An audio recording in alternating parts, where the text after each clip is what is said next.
What's up, everybody? RBL Weekly, Week 8 of the 2024 season. I'm the commissioner of the Roast Battle League, Pat Barker, joined as always by the host and creator of the Roast Battle, Brian Moses.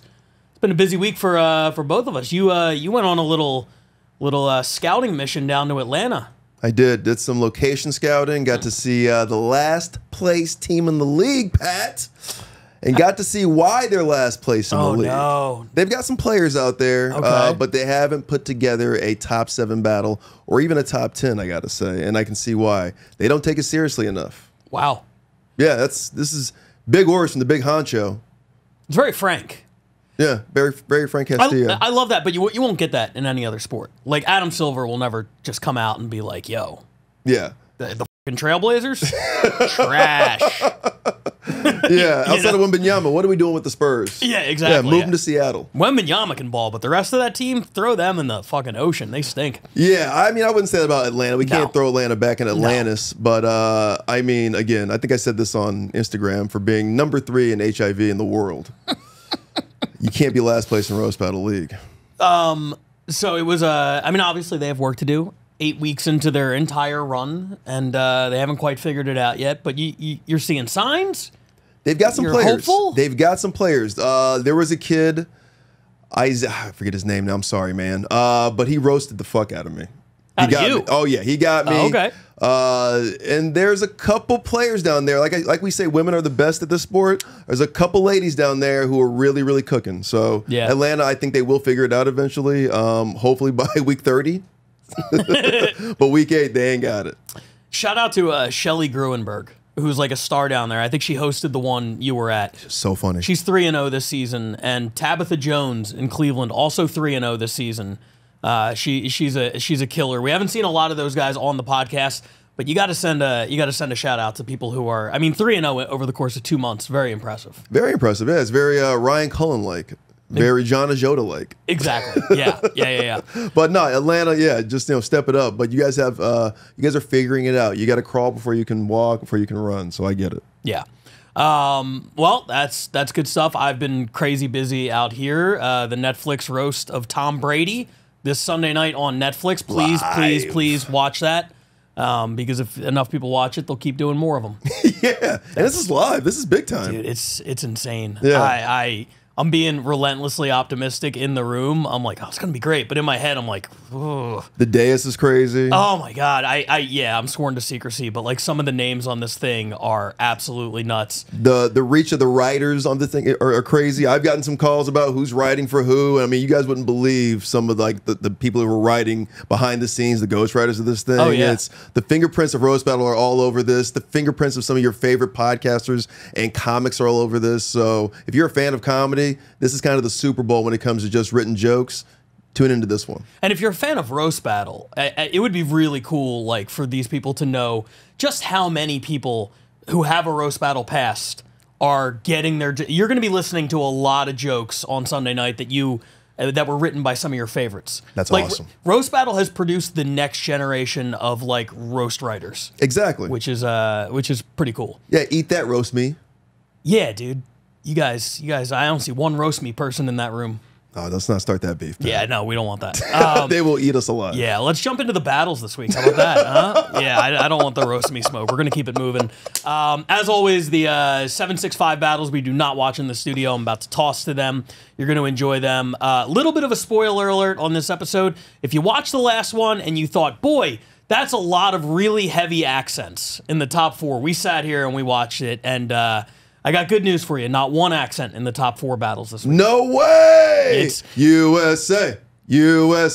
It's kind of the opposite of last week. Where last week we had 765 was a lot of U.S. stuff, and then we went international for the A top lot 4. of Euro trash. Roles are reversed this time. We're going to get the Eurotrash out of the way right away, and we're going to start in the capital of Eurotrash, London, England. I don't know if that's true.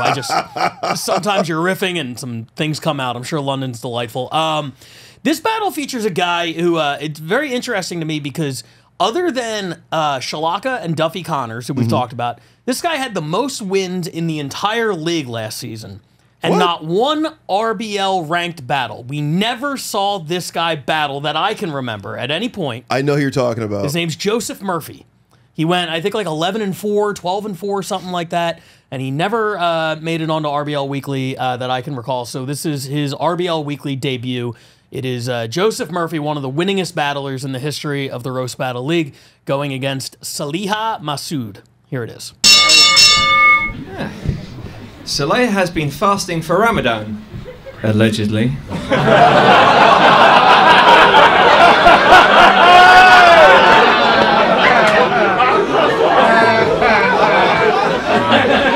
Saleha was married to a 6-foot-tall man for 11 years.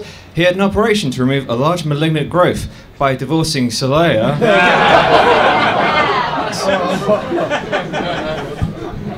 yeah, well, you know, I wear my heart on my sleeves, whereas Joe wears his sperm, urine, and stool samples on his.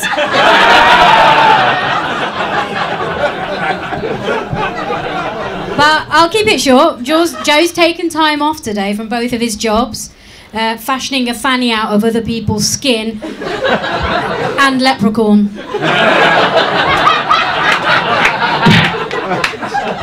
you would also have shit on your sleeves if you ate Saleha's cooking. Damn, stuff gives you the runs!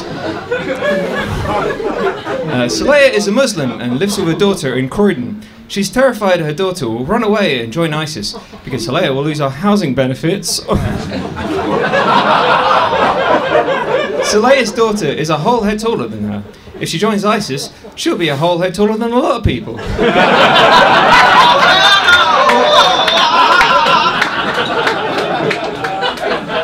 Welcome back. Yeah. Lose my benefits. Okay, that might mean something more coming from a person with a job. But yeah, I mean, I'm still a busy girl. You just look like a busy man's poo. Pale and fluffy floater. So, Joe is actually a redhead. And I only know the colour of his head because you can see everything through that absurd comb-over. I lost my hair during your last terrorist attack. Ooh.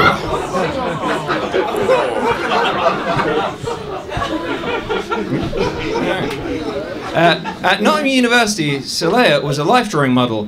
Do the drapes match the flying carpet? I can show you the words. On magic carpet ride. I would have thought rugs would be a sore point, Joe. It's something that you could do with a rug. So, Joe's mum was a nurse for inbred, severely mentally disabled members of the royal family. And yeah, that's what she writes on her CV about her time as a stay-at-home mum for Joe. Got me. Well, on to the next one. Saleha binge watches documentaries all day with her internet-arranged husband from Bengali.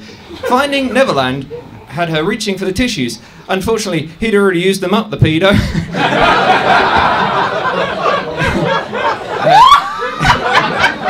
Saleha is constantly late for all her appointments. She once missed the plane she was supposed to hijack.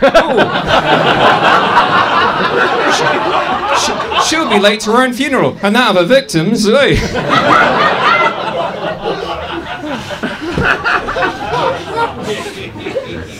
Oh God! Right, okay. Well, Joe's.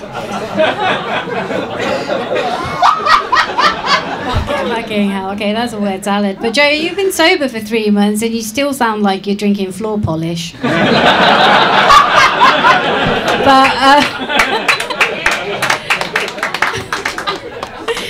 Okay, so the fact is that one of Joe's facts is that he said, I lost my virginity with my dad banging on the door when I brought a girl home after, when I was 21. And Joe thinks he'd be less interesting if he told the truth, which is just, I lost my virginity with my dad.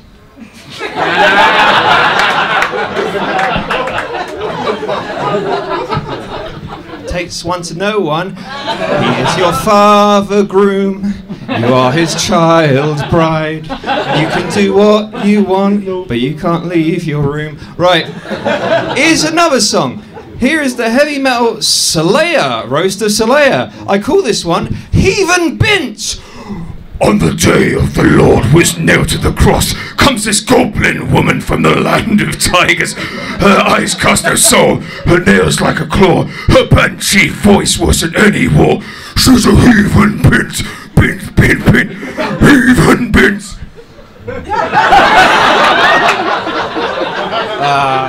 Look, I should have just did the one. well, you know, leprechauns are usually snappier with the riddle. But hey, listen though, but Joe looks like he was in a documentary called Strange Addictions. Sex with my... And Joe looks like he needs to replace buttons, laces and hair with Velcro. Joe looks like his favourite meal is still biscotti. So that was the number 7 battle, Joseph Murphy versus Saliha Masood. London just ran their second event. All the battles we've seen now on the podcast were from their first event. We talked about how it was going to be a little bit different this year for London, because last year they were running weekly. This year they've been running monthly, only 2 events for the entire season. That's about to change. I think they're going to bi-weekly. What do you think? Is London about to take off and take over in that division? Yes. Yes. Manchester, you had a good head start, but London's coming. Yeah. This is what Britain does. They Yeah. like to take over and colonize. So I'm excited to see London do what they do best, which is take over. Yeah, it's going to be a lot of fun to see them getting going a little bit more regularly. I'm excited for that. They were, of course, our international champion last year, defeating in the semifinals Scotland, who is our number 6 battle of the week this week. This is a fun one, and this is something I don't know that I've seen before. One of these battlers spent the whole night judging, and then came up from the judges' table and, was participating in it was like a mystery battle. Oh. They brought the first guy on stage. They're like, we need an opponent. And then this guy, rose from the table. Yeah. It's so funny because, when you do that, they want you to believe like it's like, oh, yeah, this is just happening right now. And then, of course, it's Scotland. So they all have 40 jokes written on their phone. It kind of, the suspension of disbelief is a little bit tough in that case. But it's a really fun battle. It's the number 6 battle this week. This is Ross Leslie versus Stu Murphy. Here it is. Let's roast!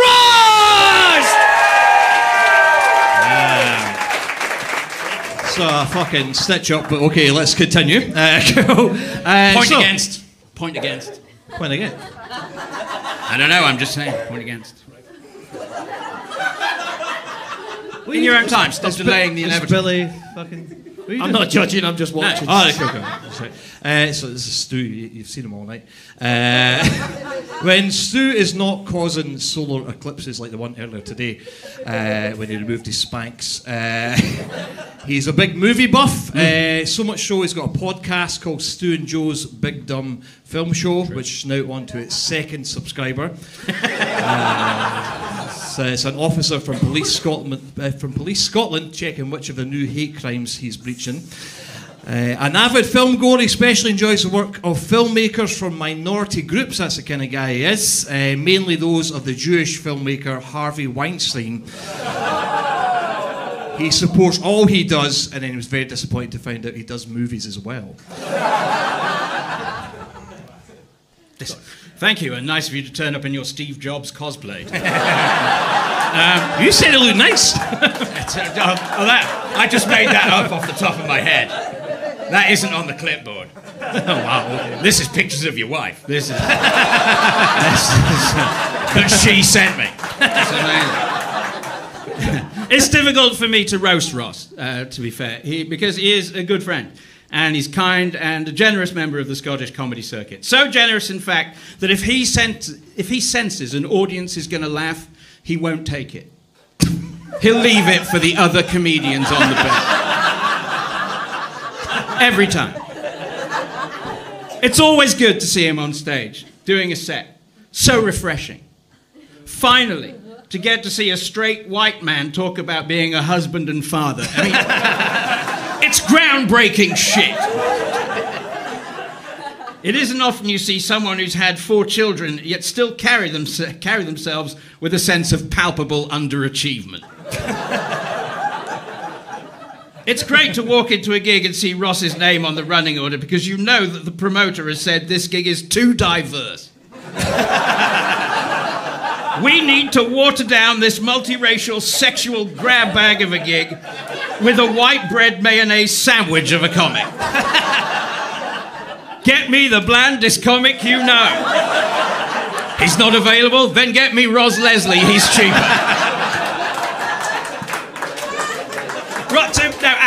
To be fair, when he's not going to strangers' funerals and sitting at the back edging himself, he... That's a point. Come. He does actually run a lot of good quality comedy gigs throughout Scotland, especially ones in Aberdeen. And he will message me frequently saying, I'm in Aberdeen, come and do the gig. I'm saying, I'm already not going to Aberdeen. You don't need to motivate me more by telling me you'll be there. You can see Bush in this one. She's shaved recently, it's fine. Cool. Stu looks like he arrives at his annual prostate exam with his own personal loop. Stu looks like he could never be convicted of a crime on the basis of DNA evidence, as his semen is full-fat Hellman's mayonnaise. Another mayonnaise joke. Stu looks like Ozzy Osbourne, which doesn't help that he's got his hat on, but he does have long hair. Would you like me to take the hat off? Please, yeah, because there's pretty much most of the jokes about. Well, I won't. Point to me. Unleash the beast. There we go. Oh yeah, here's the sexual tension I've been talking about. Did this just become OnlyFans? I think it did. He looks like Ozzy Osbourne, basically because he ate a pigeon on stage one time. He also looks a bit like Lewis Capaldi, but instead of having Tourette's, he just went for diabetes. Finally, he looks like Meatloaf, and also that guy who sang Bat Out of Hell.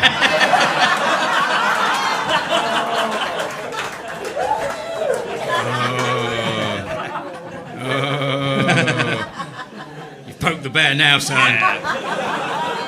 Some people are cruel to Ross. They say he looks like a marshmallow who's struggling to remember his PIN number. But I say that's not fair.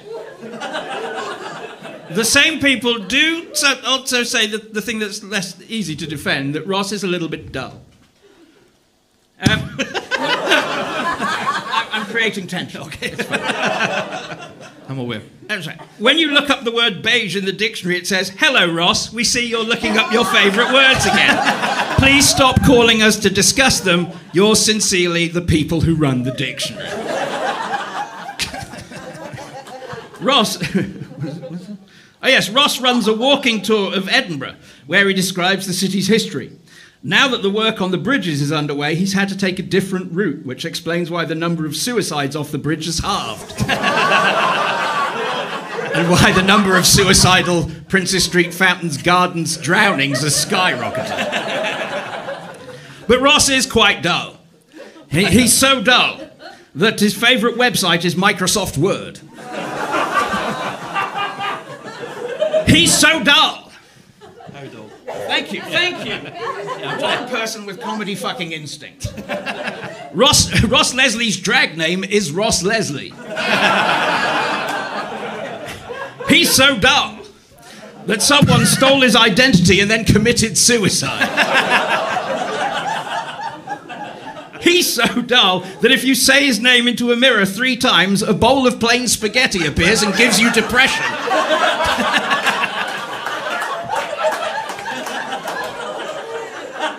I think I've been lulled into a false sense of security. You said this could be gentle. They started off pretty gentle. What can I say? It's just my natural talent bleeding into the delivery. Stu is a member of the LGBTQIA community, Yes, which in right. Stu's case stands for Let's Get Big Tattooed Queens and Ass. He's had so many pricks inside him, he's technically a Tory party conference.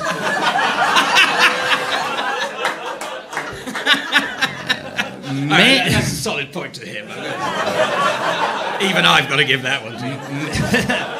Men at gay bars most nights use ask for Angela on Stu, not because they consider him a sexual threat, just because they're not sure what sexual orientation or gender he is. Oh, fair enough, okay, fuck it, don't like that, okay. He looks fine, does he? Fuck off. He is gay. He once confided in me, though, that a little secret, apologies for doing this, Stu, but he said he wasn't really gay, but he only wants to have sex with a gender he respects. It's a fucking good joke. I made him out to be misogynist right in front of you. Wow. So much hate coming from the unaccompanied women. Thank God their emotions don't count, right, lads?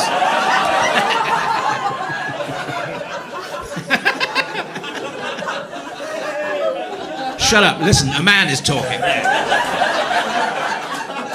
Ross is genuinely one of the nicest guys on our circuit. So rather than roast him one more time, I'm going to appeal to you, the people, the comics on our circuit, to stop telling him that he looks like, and here's the list. Stop telling him that he looks like a man who says he's going to vote Labour but actually votes Britain first. Stop telling him that as a baby he looks like his first words were, when's men's... Wow, fucking hell. Yeah. I'll do that one again. Point off. Don't try and influence the judges. That's just wrong. Stop saying that he looks like a person who's, as a baby, his first words were, when is International Men's Day? That was worth the wait. Stop telling me he looks like Phil Mitchell's conjoined twin. Stop telling him he looks like a thumb that lurks in the bushes by nurses' accommodation. Stop telling him he looks like if Jason Statham ate nothing but butter for a year.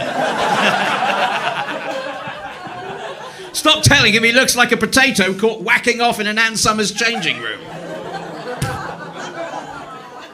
Stop saying he's racist. He doesn't do that anymore. I can't personally remember the last time he introduced himself to a Chinese person and switched the initials of his name.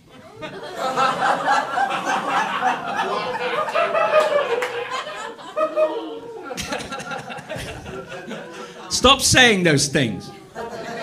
Because as he said to me at the orgy, if you be nice to me, I'll be nice to you.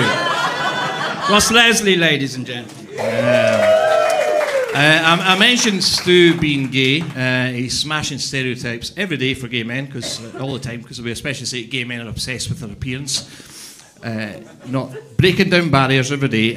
Cool. The only exception is his hair. I'm glad he got it out. His hair is beautiful. Thank you. Thank you very much. Do your thing. Do your thing. What? Do your thing. Yeah, it's a visual performing artist.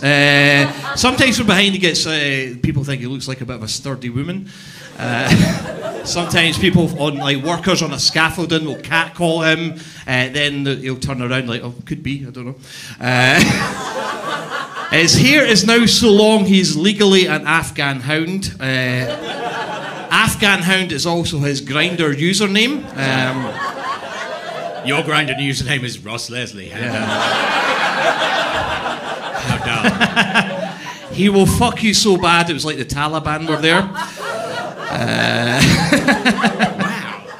Do you have any more? No. Leave him on the Taliban line. Yeah, fuck it, yeah. Yeah, okay. I was gonna. All right, there we go. Big round of applause. So that was number 6 this week. Ross Leslie, Stu Murphy. We did not watch it here in the studio, but it's Scotland, so you could probably guess. 2 white guys, a lot of jokes. A lot of jokes that I won't understand, but it was good enough to get number 6 this week. Shout out Scotland. Shout out Fern Brady. She's got a new Netflix special that just dropped.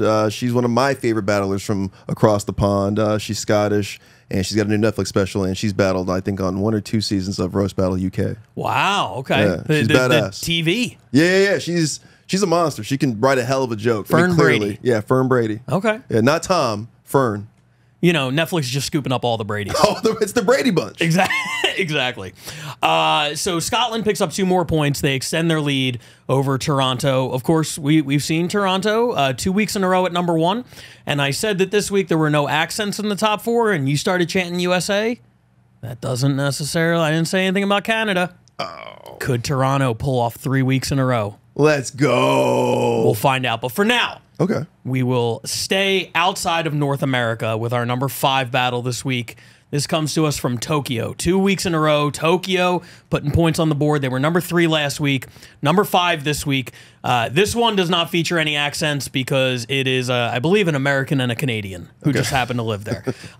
This features Max Kevin, who is a promising battler. I think we saw last season once, and a guy I actually battled in Tokyo, the former champ out there, Troy Lewis, who big fan of Troy.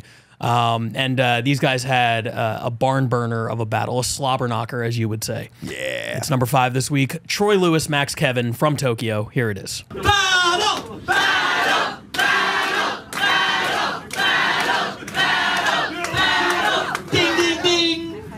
Yeah, Troy and I actually have a lot in common, actually. We both speak German. Yeah, I studied for 4 years at university. Troy studied for 3 years in prison.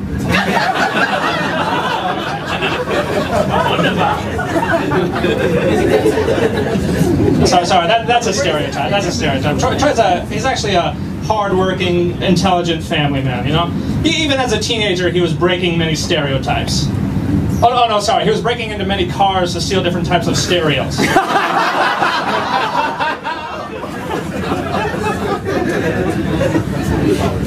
Yeah, rock for a punch, baby. Yeah, Max's hometown is known for whale migration and surfing, which is ironic because anytime Max migrates, he has to notify the police because of what he surfs on the internet.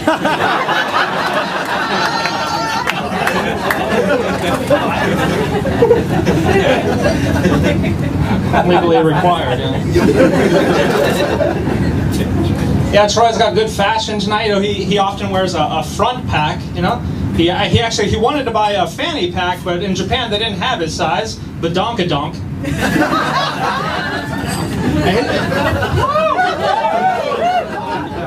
He's got so much junk in the trunk his ass was on the TV show Hoarders. On the dance floor it's known as Steve Twerkle. Yeah, but on the prison bathroom floor it was known as P. Diddy.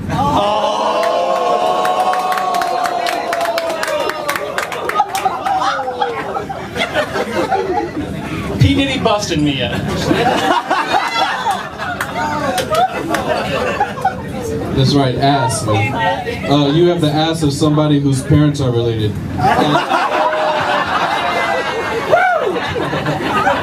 Oh, man. Yeah, P. Diddy, that's topical. Speaking of topical, O.J. Simpson died yesterday. He didn't do it.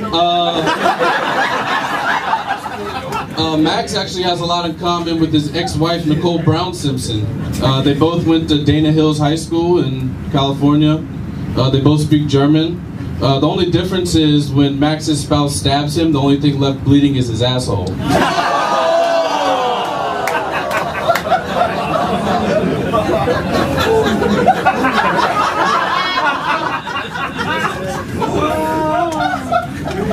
It's hard to keep that marriage sex life fresh, you know.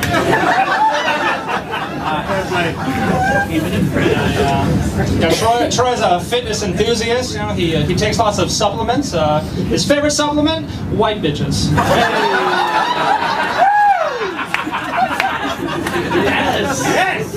Yes. He helps train the Japanese female Olympic sprinting team. They got all-time record speeds. Yeah, his secret training technique was to approach them and say hi.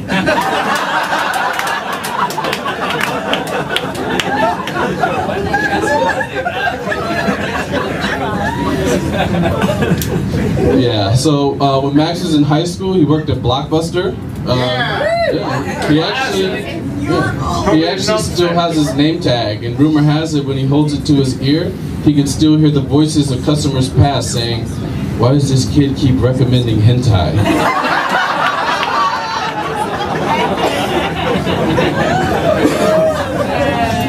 Be kind, rewind.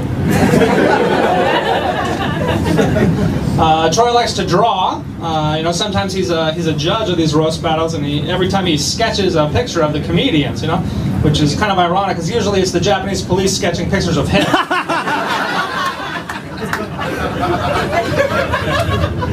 Yeah, you know, luckily he's never been caught because all of his victims could only describe him as Skady Barakuman.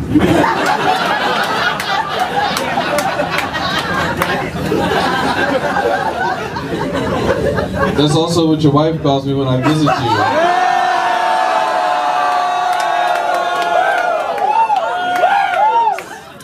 She calls you Big Goo Barakuman. Yeah, she does.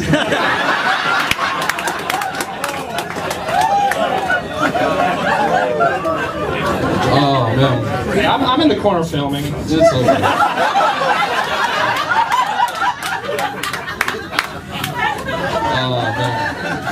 Yeah, speaking of Max's wife, Max's wife is wasting more eggs than Muhammad Ali making an omelet.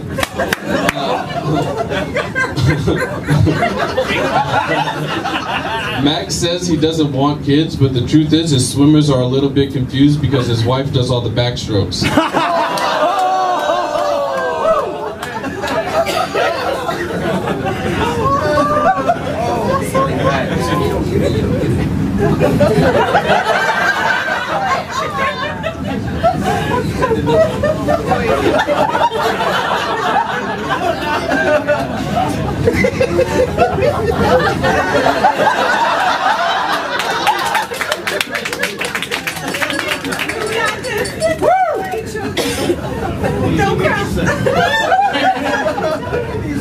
I like swimming.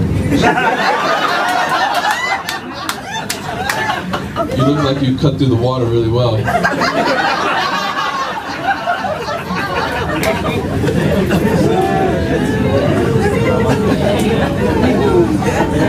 Yeah, Troy went to Ivy League school, Cornell University.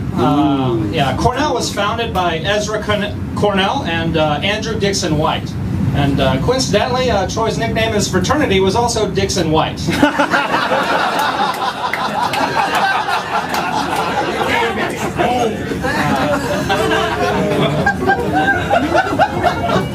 No, I really hate to admit it, but I think Troy might be smarter than me. You know, when I was in high school, I applied to 3 Ivy League schools. I got rejected from all of them because my test scores weren't black enough.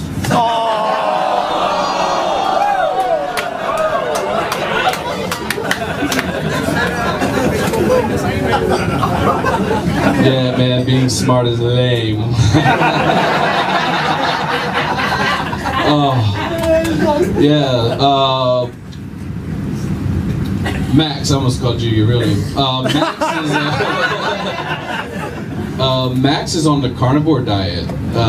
He says he does it to help him clear up his skin condition. Who would have known that putting meat in your mouth cures herpes? So that was number 5 this week. Tokyo putting some more points on the board. Troy Lewis, Max Kevin, as they continue to try to keep pace with London and Manchester in that international East Division. Good luck. Good luck. Those Brits are fucking monsters. Yeah, that's factual. I'm trying to make it look like, man, we got a real race on our hands. You're like, nope. Yeah. Nah. Yeah, don't say race when we just had, you know, a Japanese black guy and a Canadian. Fair enough. Well, let's move stateside now. And one of the rule changes that we had this season versus last season is what happens when somebody is on the road. When you have a battler participating in another city. Last season, all of the points went to the host city of the battle. This season, we developed a system where somebody can get bonus points for their city by going and battling on the road. And John Luna from L.A., one of the L.A. battlers, for the second time this season, gets points via a battle in New York. He starts the year living for 2 months in New York. He's like, I'm going out there for 2 months. He does 3 battles, 2 of them now on the countdown. That's our boy. Grabbing points for Los Angeles despite never setting foot in California yet this season. Love it. Love the export. Love the import-export thing you're doing, John. Keep it coming. And this is a really good, fun 3-round battle from the New York Comedy Club. This guy on back-to-back nights, John Luna, battled James Pontillo at Grove 34 in a 1-rounder. And then the next night came back and did a 3-rounder against Luke Davis. And that's the one we're going to watch. Okay. Yeah, he went out there and represented. It's a great battle. It's a lot of fun. It's number 4. Here it is. I was a little worried about this battle. John is one of the best in the game. He's a real ball buster. He also busts couches, chairs, bed frames, a few diving boards, and incredibly, 1 water slide. I don't know how you did it. Thank you. Give it up for my opponent, Jared let down to his family. From It Takes Him 30 Seconds to Come. Okay, here we go. Luke's biggest regret in life is that he went drunk driving, which is funny because his parents' biggest regret in life is when they drunk conceived him. I got some info. John sent me over like a bio. A little bit about John. He's Mexican. His favorite animal is a piñata. His favorite food is it just says foods. I'll stop there. Yeah. Yep, I'm fat. Okay. Hell yeah. How am I fat and I still dress better than you? That's my question.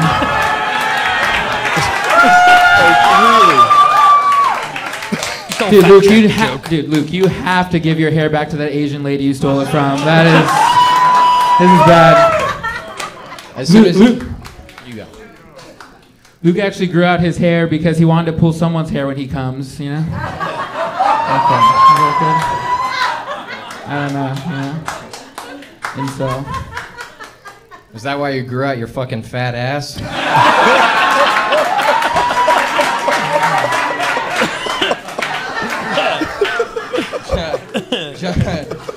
John's from LA, which is why he talks like that. It's like, and everything's a question. Oh, damn. Seriously, John, you sound like a girl with anorexia and you look like how she sees herself.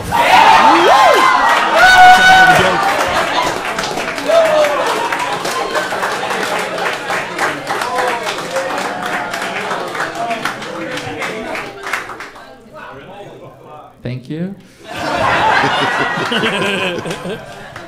I like talking like this. Luke, if you're here, who's going to a wedding wearing a t-shirt with a tuxedo on it? It's pretty good. Luke is from the birthplace of the airplane, which is coincidentally also how he likes to be fed. Yeah, you like a shovel. You like a shovel. Round 1 is a body bag.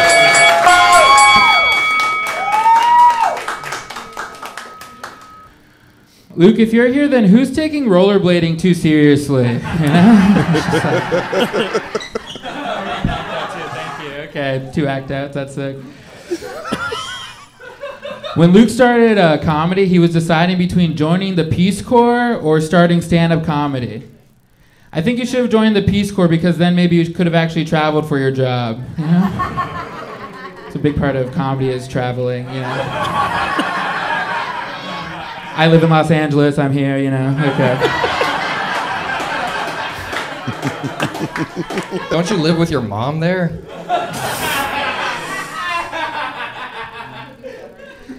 Yeah, you wish your mom would let you live with her. Okay, I know. Ooh, I got him. Bad relationship with his mom. It's okay. Luke's real name is actually Luther, which is a pretty sick name for literally anyone else, right? Luther's like a cool black guy name, and the only thing that Luke and a cool black guy have in common is how much they like to say the N-word. I think. That's a good joke. Okay, hang out with Luke for like an afternoon. You'll get that one.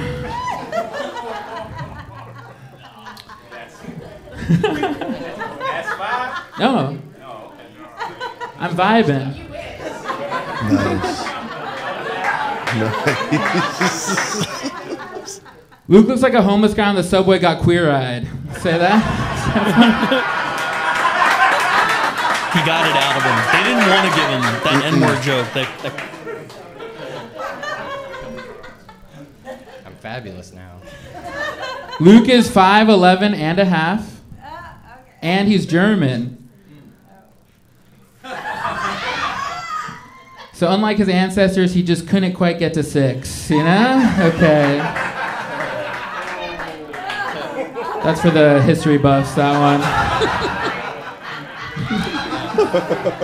Go ahead, call me fat.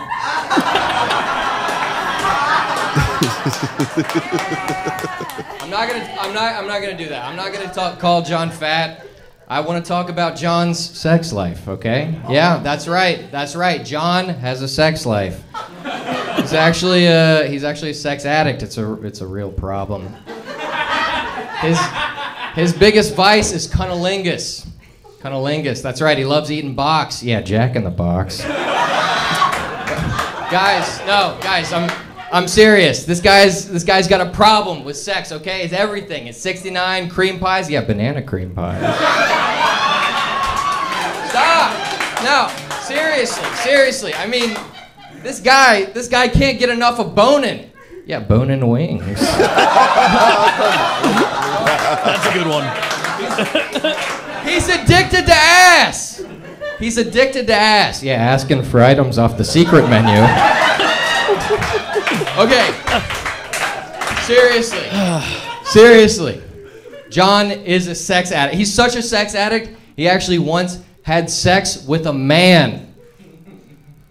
Isn't that gross?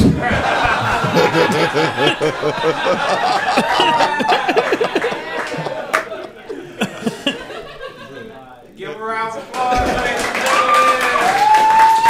Hell yeah, New York me. All right, let's wrap this up. I know John's got to get out of here and steal some picnic baskets. Seriously. John, you look like Harry Potter fucked Hagrid.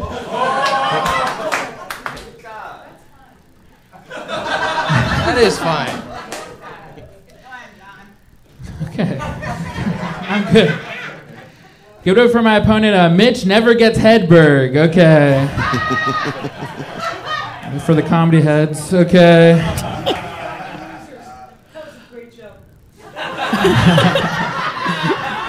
One individual. Damn. Featuring that lady. Yeah, right? Luke is from Raleigh, North Carolina, the home of Krispy Kreme. Of course I knew that. Own it, John. And Krispy Kreme is also what you can find inside of Luke's asshole. Okay, here we go. Yeah, he has the hair of Thor and his ass is Thor. Thor? Stupid. I love it. Yeah, John's not gonna live long.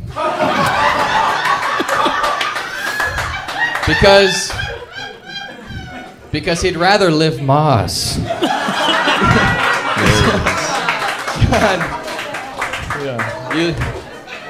you look like the Taco Bell.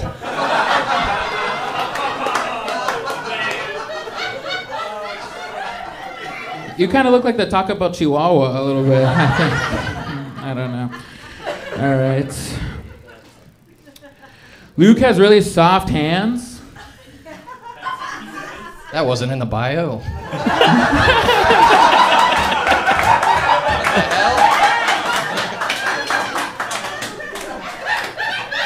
Luke has really soft hands. He hates it because when he jerks off, it feels like a girl's doing it. This guy's gay, okay?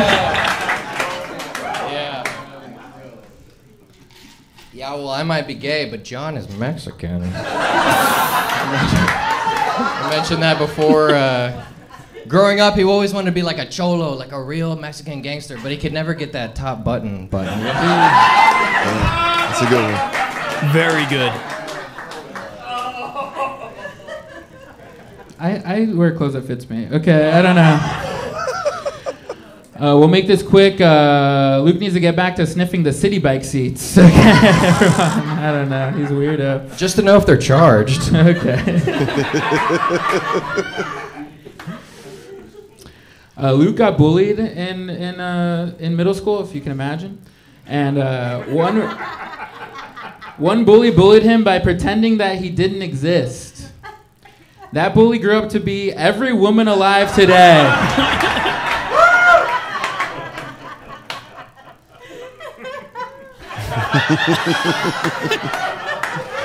Yeah, he's gay, and so that's it. Thank you. Take our Jabba the Hutt. That might get it. So good. Now that's one I haven't heard. That's good. Yeah, how have we never heard that? That's a really good. Funny. Yeah, people say the Mexicans take our jobs, and it's true. Ever since John got to this country, there's a good American citizen out there who can no longer make his living eating ice cream soup. I am Mexican, but Luke is Irish, and I wish he was dead right now. Okay. A lot of people say that Luke looks like Jesus, right? I guess he kind of does look like Jesus, but I don't think he's anything like Jesus because I can't imagine Luke ever having 12 friends. Give him a round of applause, ladies and gentlemen. All right. Kicking off the week like this. 3 rounds. That was a good one. Some big haymakers in there. Some jokes we haven't heard before. Jokes some we haven't angles heard we before. haven't heard. A joke we're going to hear later again on this very podcast. It's so crazy. I'm not going to spoil which one, but there was a joke in this one that, like, I'm not sure I've ever heard in roast battle. In, like, I don't know, 10,000 battles, and then I hear it twice in the top 4 in 1 week. That's how it should be. Yeah, exactly. Exactly. Which means we we're going had to home runs in 80 days, and it just like when it rains, it pours. When it rains, it pours. Man, that was good. Luke went in hard with the fat jokes. I want to get on the record right now and say I see a lot of judges like, oh, you kind of just hit the one thing. I don't mind. As long as it's funny the whole time. And he found a way to keep it interesting, and I thought that he was great throughout. I thought John built up steam as he went along. The 3rd round was his best. Overall, just a really fun battle. I mean, Deontay Wilder, his thing is like throwing that right cross that just knocks you out, right? Yeah. And you just keep doing that, you probably want that, right? Yeah. DHs do one thing well, right? Yeah, so you kind of you don't mind it. I think especially as many battles as we've seen. Yeah, you kind of want somebody to just kind of knock that thing out, keep bruising that spot, keep hitting that spot. It's fun as long as it's great. You want to keep hitting that spot. Yeah. If it ain't broke, don't fix it, especially during a battle because it's terrifying. It sucks for John though. You see like on his face, he's like, "All right, go ahead, call me fat again." Like, and then he did. Yeah, he sure did. And he started off the round by being, "I'm not going to call John fat," and then he did. Every single joke. Oh my god, that was the sex addict one was great. Yeah. By the way, as a guy who's been to Sex Addicts Anonymous, there are a lot of people who look like John. Really? Yeah, they're huge. Oh. Yeah, I didn't know. I didn't get that either. It's always like a bunch of frat dudes, like white frat dudes, are like, I'm fucking and then there's always a bunch of big guys who are like, yeah, I can't stop fucking people. So what's going on here? We getting snacks? It's wild. That's well, first of all, I don't think you understand the meaning of the word anonymous. You're like, as someone who frequents Sex Addicts Anonymous, that's really interesting. Yeah, that was years ago, guys. I kicked my habit. Yeah, it's you're in recovery till the day you die. Every day is a struggle, Pat. You're never a former sex addict. Anyway, I really did like DEI Jungle Book with Mowgli Depp versus Mexican Baloo, a guy once in college. That was my pun for the day. Yeah, pretty good, pretty solid. Yeah, the 3 rounders are really, really tough. And, to write that many jokes and have as many as they did hit, I thought was really impressive. Luke Davis, I can't remember if we've seen him or not. I feel like he was on once last season. It's a really solid joke writer, really funny guy. I hope we get to see more of him. New York putting up, 4 points in a week, coming off of Chicago, missing the countdown for the first time last week. Yeah. There's still 3 battles left on this one, so we still might see Chicago. Come on, but Chicago. New York just keeps tacking on the points. They get 4 this week with a very entertaining battle. Let's keep it moving right now, and we're going to get to the number 3 battle, and I've forgotten what it was. So let me look at my... Oh, this is a good one. All right, we are going to go to the Bay Area right now. Bay Area hanging tough. And a battle this week featuring a guy we've seen a lot, a guy we're about to see in the Netflix is a Joke Festival. If you're in LA, make sure you get your tickets to the Outside Joke Fest at the Hollywood Palladium. Come see our shows there on the 10th, 11th, and 12th. This guy will be representing the Bay Area, Logan Farr. With his second top 3 battle already this season, going up against Josh Davis. Back-to-back Davises, Luke in the last battle, Josh in this one. It's the Bay Area. It's number 3. Here it is. I just feel bad for Josh because he only got into comedy because he heard like people kept sucking dick on stage. Like, this is the battle between needs AIDS to walk and got AIDS from cock. That's hearsay. I've never been seen near a gay person in my life. Logan has no legs. Waka waka. Waka waka, but not very far for long distances. Okay. His nubs will get swollen. Easy there when he takes in the poo. Josh battles depression. He gets over when his partner pulls his face out of the pillows. You got it. Logan was actually the first person to storm the Capitol, mainly because of the parking. Oh, that's good. Logan looks a lot like Bigfoot. He's extremely hairy, and a blurry photo is the only thing his son has as proof he exists. The only difference is that Bigfoot can leave footprints. I love that you brought up my kid. When the only kids you're gonna have to get used to are the ones Clayton's wiping off your back later. Doesn't he look like he puts a hard R in reach around? Doesn't Logan look like RoboCop? 50% machine, 100% racist. Homophobic. Logan actually often says that he picked the black legs because they're faster. But why'd you pick the Chinese penis?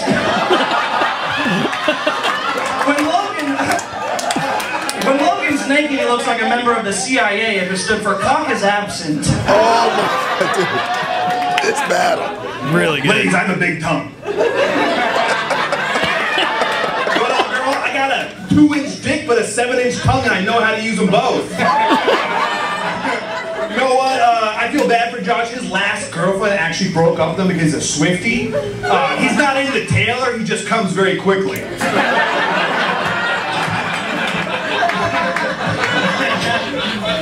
On June 12, 1994, a murder was committed in Brentwood Heights, California.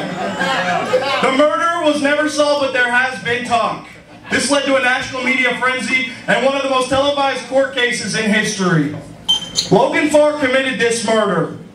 O.J. Simpson died 4 days ago with a tarnished name, while a 6-year-old Logan Farr murdered Nicole Brown Simpson in cold blood and walks free. I rest my case. If the leg doesn't fit, you must have quit. I gotta clear the record though. Everyone in this room expected me to call Josh a fag tonight. I would have never done that. I'm not his father.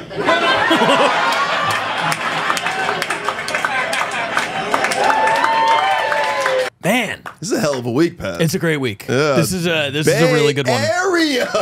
Bay Area, you know, coming in strong. Audio sucks as always. The jokes have to carry the whole thing. That's how good they have to be to land top 3. Is like just every joke has to hit. The OJ thing kind of missed. I mean, that was the only one, but man, everything it else was homophobia versus, you know, handicap jokes. That was, I mean, that was a battle as old as time. That was great. Yeah, that was actually for the #1 contendership. Yeah, with the winner getting the next title shot against they have 2 champions, Alicia Dillon and Lexi Achinelli, a Sacramento and a San Francisco. I've lost track of which one's which, but Logan's going to be battling one of them. That dude just keeps going. He was just an Austin. He was battling down there. He'll be on Netflix. He's going to be on the Netflix thing. He's doing that. He's coming down to LA for our Live Bash pay-per-view event, which we haven't talked about yet. We're going to get there. May, a very busy month for us. Logan is doing everything. He's everywhere and always has the most fun battles. Yeah, that guy's traveling everywhere for a guy with half a body. I guess what, 3/4 of a body? Yeah, 3/5 because he's got the black legs, right? I wasn't gonna. Yeah, there it is. And whatever. We should stop doing that joke. That joke is as old as the 3/5 joke would be in. If we had to start a roast battle Hall of Fame and just retire the jokes, that one is definitely in there. And the pedophile look like a pedophile, and the kitty fuck. Yeah. Great stuff. Yeah, good stuff. Carrot top, carrot bottom. We do this every week. Every week we have this conversation. Okay. Let's get off of it. Josh Davis. Logan got the win in the battle. And I think Josh cost himself the battle with the OJ thing that didn't work. Totally. But watching it back this time, the first time I watched it, I'm just kind of evaluating the quality of the battle overall. This was the first time I was putting the lens on where it's who won? I thought Josh was so consistent the whole way through. He was crushing every single joke up until the end. Storming the first to storm the Capitol because he got the best parking.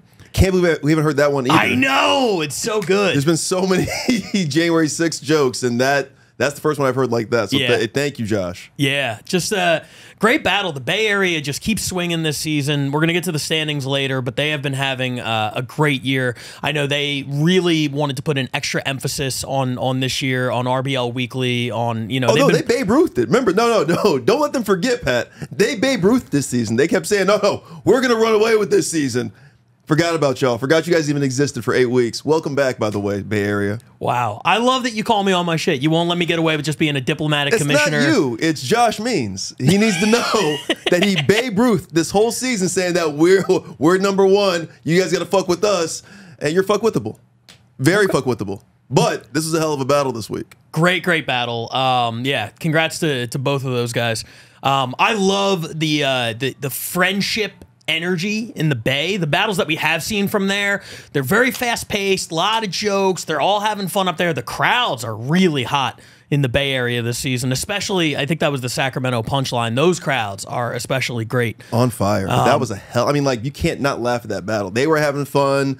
They were saying, heinous things at each other. Everybody was in on the joke, it felt like. Yeah. It just felt like some underground, oh man, you had to have a password to get into that kind of a thing, because nobody should be hearing that. No, certainly not. Yeah. Logan Farr has maybe put more cancelable material on tape than any other roast battler. Oh yeah.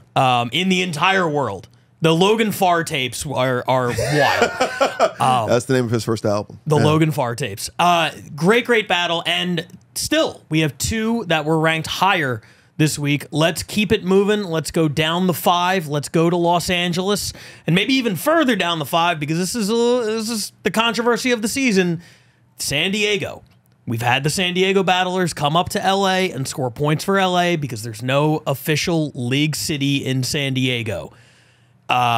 This is the case again. This was a California Cup battle. We've talked about the California Cup on here. We haven't seen a lot of the battles because they happen to jam in the van. By the time I get the footage, it's been over the 30-day limit.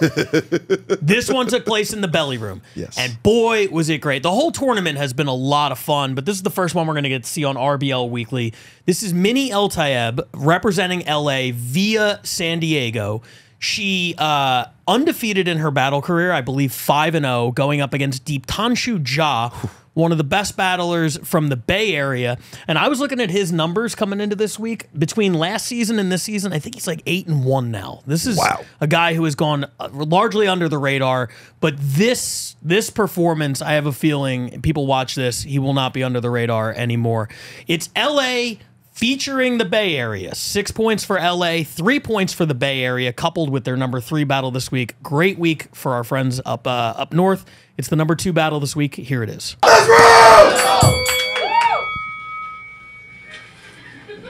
I want to thank Minnie to take time out of cock blocking her hot friends at a party.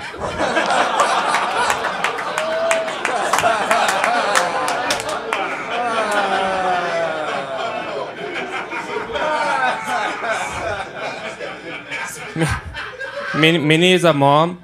I was surprised to know she delivered a baby. because usually things go inside that body and not outside. Are you calling me fat? Don't your people worship cows? Yeah, Get on your knees. Yeah, because she cannot. She's so fat. No. I can. That's how I got pregnant. All right. Guys, give it up for Deep. He just landed his first big role on TV. He was the lead on To Catch a Predator. You really put the ick in turmeric.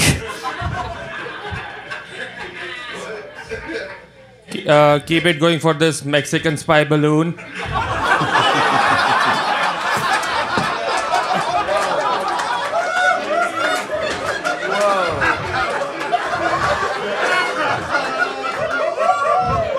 Keep it going for Kumail no Punani.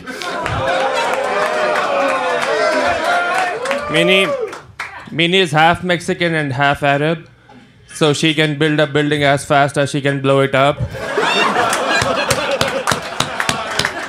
Her family doesn't fly planes into the building. They just throw Minnie on the buildings.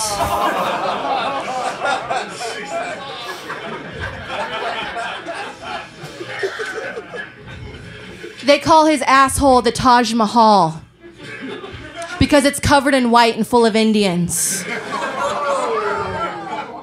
You really mean it when you say, "Thank you, come again." By the way, I really loved her work in Free Willy.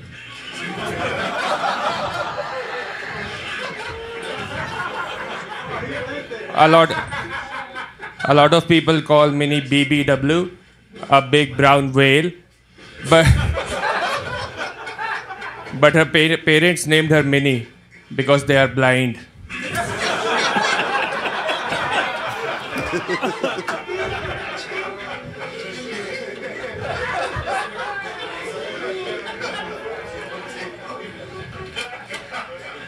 Deep is so bad with women, after his arranged marriage, his wife got an arranged suicide.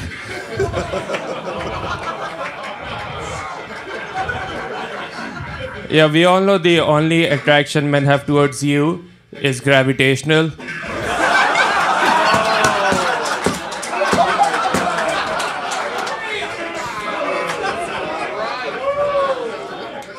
I asked this middle seat nightmare.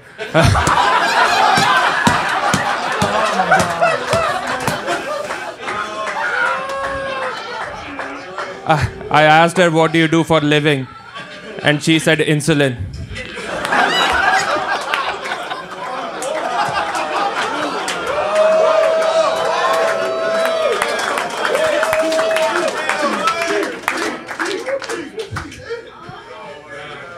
Deep's from San Francisco and he's really popular at the gay bathhouses. They call him Gabob. He's a thin stick of flaming meat, and when he fucks the black guys, they call him Urban Turban. Thank you, Peppa Pig. No problem, Sid, Small Indian Dick Society. Okay. Calm down, Mexican lizard.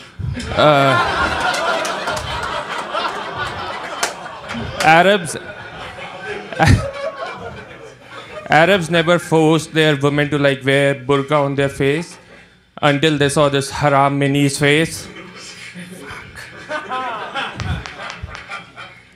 Press 5 for funny.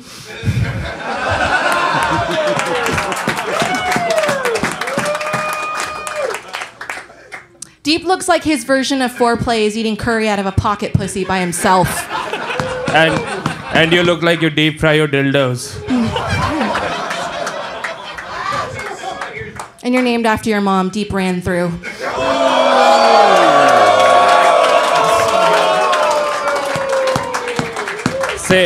Says a single mom who still lives with her mom.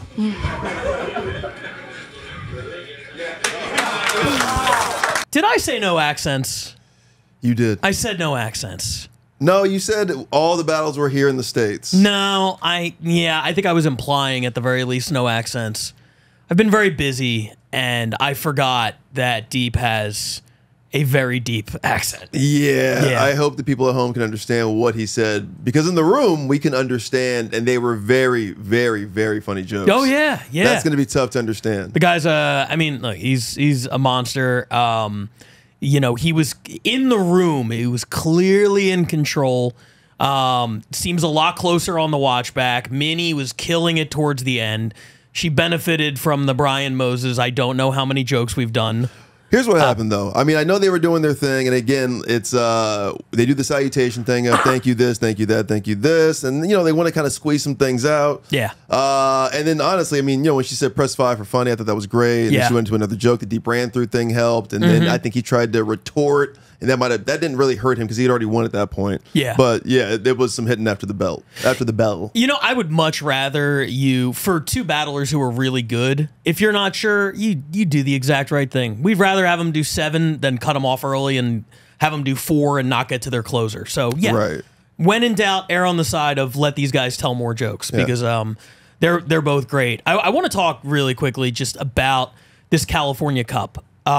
The night that this drops on YouTube, we will be doing the other semifinals. The winner of that, Audrey Hebert from San Diego, Raphael Wolfgang from the Bay Area, the winner of that will be battling Deeptanshu Jha at an event in May that we're going to talk more about in the coming weeks. We started with 16 people, 8 from LA, 4 from the Bay, 4 from San Diego. LA was eliminated right away. 8 of them. 8 of them. 8 of them. We got our ass kicked the entire time. All 4 semifinalists were from the other cities. What has been the most impressive thing for you in seeing the battlers from San Diego and the Bay come into? Because, by the way, every battle in the tournament has been in LA. Not only have we had more people, we had home field advantage throughout, and we just got run through the entire time. What have you noticed from this? LA didn't take it seriously enough. They overestimated their talent compared to everywhere else. I think LA does that a lot, which is like, oh, these people are from, you know, some sticks or some suburb. Like we can. This isn't a real comedy city. So they didn't take their opponents seriously, and these cities, especially San Diego, they're outside the league looking in. We started with them last year, kind of as a minor league city to kind of develop talent in that town, so so they can kind of rise up and come into LA, so we can get an influx of more talent into LA.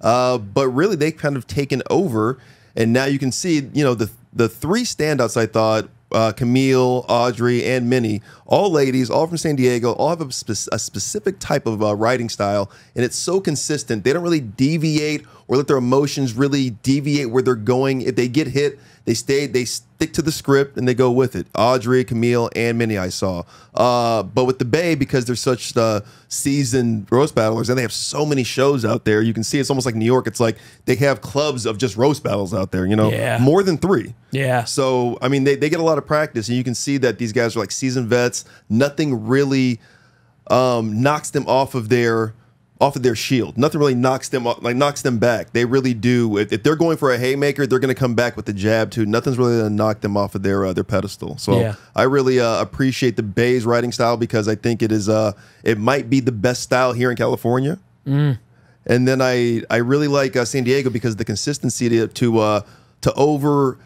leapfrog your big brother in LA, and to look at them like, huh? We learned from you guys, and this is kind of what you used to do. So I appreciate what California is doing, and shout out the Bay, and shout out San Diego and LA. We got to step up.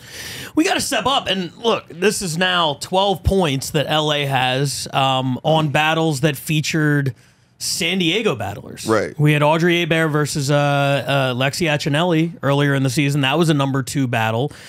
12 points is a lot of points at this juncture of the season.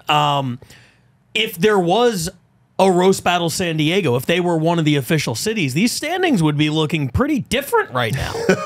You know what I'm saying? Yeah, we wouldn't have that many points. LA cannot continue to just export talent from 2 hours here, 2 hours there. JP, he's an alcoholic, and he likes black men. Yeah, so whether he's drinking or fucking, either way, he's sucking down some Negronis. That's not bad. I get it. It's funny. I get it. that makes sense. Austin likes that one a little too much. Yeah. They want to be louder about it. It's been an honor to be here roasting Austin Byers Club.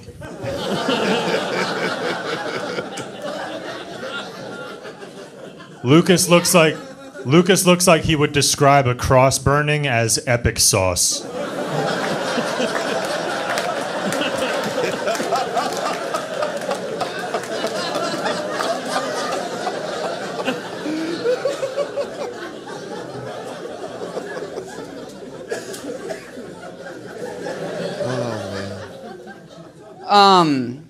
I wasn't gonna bring this up, but so JP and I, we exchanged numbers because we had never met before, and we exchanged info about each other, what we do for the roast battles. So since we exchanged numbers, every day he's been sending me a good morning text. Look at it.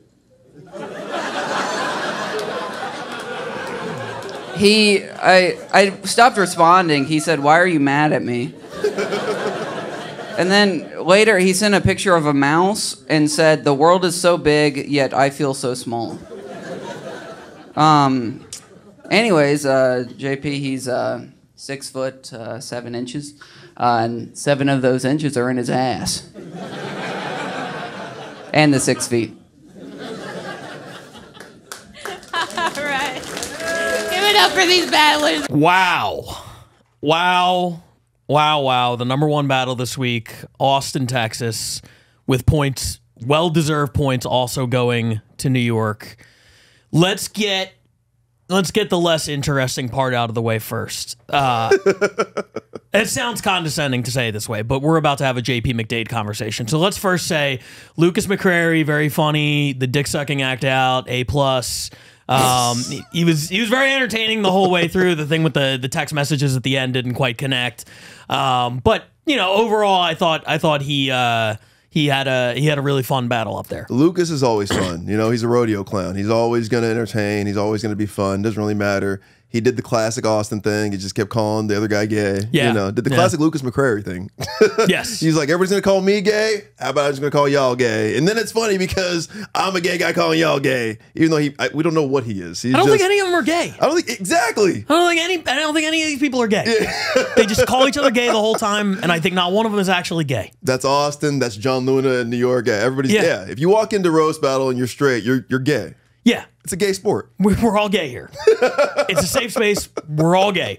Once you step on that stage for 5 jokes or 7 jokes or however many jokes, you're gay. And a pedophile. Well, of course. Yeah.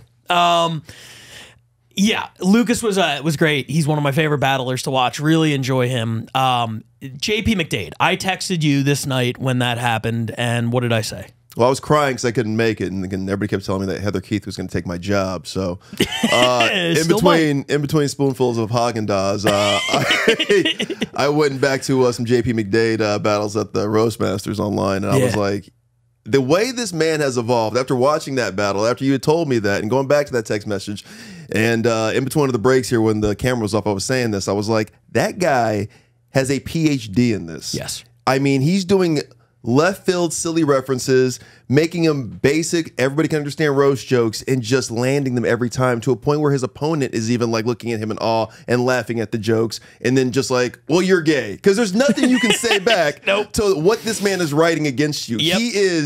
He's the best roast writer in the league. I'd be terrified if I was him. Him, Gilliland, to Pizza, they all have that same thing, but that is the OG. Like, he's a legend at what he does, and that style is... Good luck, everybody. Like, people should study the way this man does it because it's impressive. But just know you can't recreate it. No, you can't. That's the crazy thing about JP. You could study what a lot of other great roasters have done, myself included. You could study me or Keith or anybody, and you're like, oh, these are like the formulas. This is what you do. JP is so unique. He has so many different styles. He can do so many different things. I tell people all the time when they're like, what's the best roast joke used against you? I don't know if this one's the best, but I have never felt more helpless than when I battled JP McDade in like 2017 or something, and his opening joke, and I go in there, I have all my rebuttals ready. If he calls me fat, I'll say this. I have everything ready to go. I'm Peyton Manning. I'm ready to call all my audibles. I'm ready for anything. And he opens and he goes, Pat, it looks like somebody drew you while they were riding a horse. Oh my God. And the whole crowd just starts laughing, and it goes in waves throughout the crowd. And I'm standing up there, and I've never felt so. This is joke one. I haven't even opened my mouth yet, and I'm like, I am dealing with an attack the likes of which I have never seen. I didn't know. I was like, did he just call me fat? Did he just call me ugly? I had no idea. I knew it hurt, but I didn't know how to respond, how to rebuttal. It was so out of left field. It was so unique. And he writes like that, man. He has the references are insane. He has every single style you could possibly imagine. Everything he says is funny. The off-the-cuff rebuttals are great. He's sneaking 3 jokes into one turn, and everything is hitting. And what I love about JP as an old-school roast battler, right? In New York, they were filming the shit and putting it on YouTube back in the day, right? But in LA, it's like most of my best battles, I feel like I feel like George Mikan. I feel like Will Chamberlain. Like my 100-point games are not on tape. Everybody's like, yeah, sure, that happened. Okay. Yeah, sorry about that. We were filming back in VHS. Yeah, exactly. All good. I'm digging shit up from old periscopes. iPhone 4s. And for a lot of us, I feel like I'm telling these kids like, back in my day, you should have seen me. I was and nobody believes it. JP just keeps getting better. He did it in our era, and he's just like better than ever now. He just improves every single time. It's absolutely insane to see. And now he's getting this really high quality footage of him just still laying beatdowns on just everybody. He's the LeBron James of our sport. Yeah. You know, I look at Keith sometimes like that. I look at you sometimes like that. I look at Paige sometimes like that. But and even Nesson's kind of creeping up, and then Chalaka, obviously, there was this new class and generation. But yeah. Man, then you just look at a guy like JP, you're like, you're still doing it. The resume is insane. And hard. I mean, like, you're still a top 5 player, like LeBron being, almost 40 years old, still being a top 5 guy, but JP is number 1. I mean, like, I don't know who's outriding that guy. Oh, no. I was talking to somebody about this. Like, the roast battle Mount Rushmore is tough, right? And I'm not sure, obviously being from LA and not seeing all of JP's, I'm not sure he'd be on my Rushmore of battlers. If he's not, he's very, very close. But writers, he's number 1.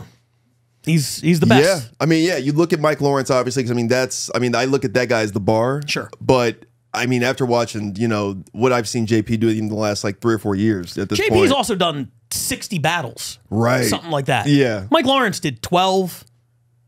You know what I mean? Yeah, he was very Sandy Koufax. They were an incredible 12. That's what I'm saying. It was Sandy you put Koufax. up those 12, you don't have to do the next 50. Yeah. I get it. But JP also doesn't have to, he could stop doing this. And I love his attitude, too, where he's like, yeah, I'm really good at this and it's fun. Why would I not keep doing it? Thank you, JP. Keep saying that, because that's what this is about, man. It's not about anything else. I have fun writing these jokes. I don't know who these guys are. And then I get to learn about them. And I get to write shit about them. And then he's great at it every time. Every time. So congrats, JP McDade. And congrats, Austin. Austin gets the 7 points. And we're over here. Yeah, whatever. Who cares? But congrats to JP. I can't wait to see him in the Netflix tournament against some of the best in America. It's going to be so much fun. Very that tournament. exciting. Can't wait for it. Let's check out the standings before we get out of here. We'll start with the international division. Not a lot of movement over here. They had the bottom 3 spots this week. Scotland picks up a couple. Toronto's 2-week run of terror has ended. They are 12 points back. Over in the Eastern Division, London picks up 1. And then Tokyo picks up 3. Hey. So as we stand right now, about a quarter of the way into the season, Manchester still maintaining that lead. But as you said, London's coming for them. And now let's go to the American side of things. This is where all of the movement took place this week. Not only were the top 4 battles all in the States, 3 of them were featuring other cities. So just really quickly, doing this the best I can. LA picks up the points for the Belly Room battle, and John Luna in New York. They get a couple points out of that as well. Austin gets the 7 points for the number 1 battle. The Bay Area has their own battle at number 3. They're featured in the LA one. The Western Division went crazy this week. When it's all said and done, LA still on top, and LA passes Chicago for the number 1 overall seed in the league. Look at us back on top. Back on top, and yet I feel like we have not had a good battle yet. It's we crazy. Haven't earned it. We have not earned the. That's crazy what's happening. It's all John Luna stealing points from New York, so thank you, John. Appreciate that. In the Eastern Division, Chicago had opened up what looked like they were going to run away with this thing. Now New York is back in it. Ooh. It's anybody's game. They get the points from JP McDade at the Mothership. They get the points from their own battle at the New York Comedy Club. They are now 6.5 back. 8 weeks into the season. Things are heating up. LA, Chicago, and Scotland kind of neck and neck for that #1 overall seed at this point. Anything in the standings jump out at you? Yeah. Atlanta. I thought we were going to let them off. 8 solid weeks of a goose egg. What are you doing in this league right rough. now? I was just there. Do something. I feel bad for Cleveland and Denver, too, because they're so close. There's weeks where they're, like, right there. And Australia, too, has, like, what, 2 points? Yeah, I liked Australia this week. Did you really? I had Australia #6 on my my ballot. I thought Australia was good. I preferred Australia to London and Scotland, but that's why we have a committee. It can't just be me.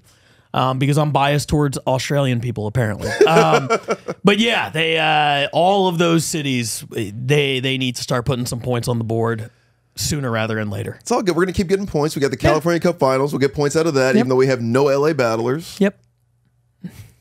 Let's talk about it. It's fucked. Yeah. California Cup Finals. Yeah. I mean, it feels like cheating. I don't know what else to say. I wish some LA battlers would step up and earn points the old-fashioned way so I didn't look like a biased commissioner. I swear to God, when I put these rules together, they were all fair on paper. No, it was. I mean, yeah, you're right. 8 LA battlers to, 4 from every other city. You're right. You're real balanced and, Yep. Even commissioning. Yeah, exactly. I just wish somebody was paying me under the table. Since it looks like I'm throwing it for LA anyway, I wish somebody was like greasing the palms a little bit, but I'm getting nothing out of this except for secondhand embarrassment. But that was week 8. It was a really, really good week of battles. One of my favorite weeks we've had in the season. We're just about at the quarter point of the season. Next week, we'll talk about early frontrunners for MVP and Rookie of the Year. I want to discuss that a little bit. But I got nothing else for this week. You got anything? Yes. Atlanta? No, I don't think there's like a glitch happening. Oh. Yeah, we're done.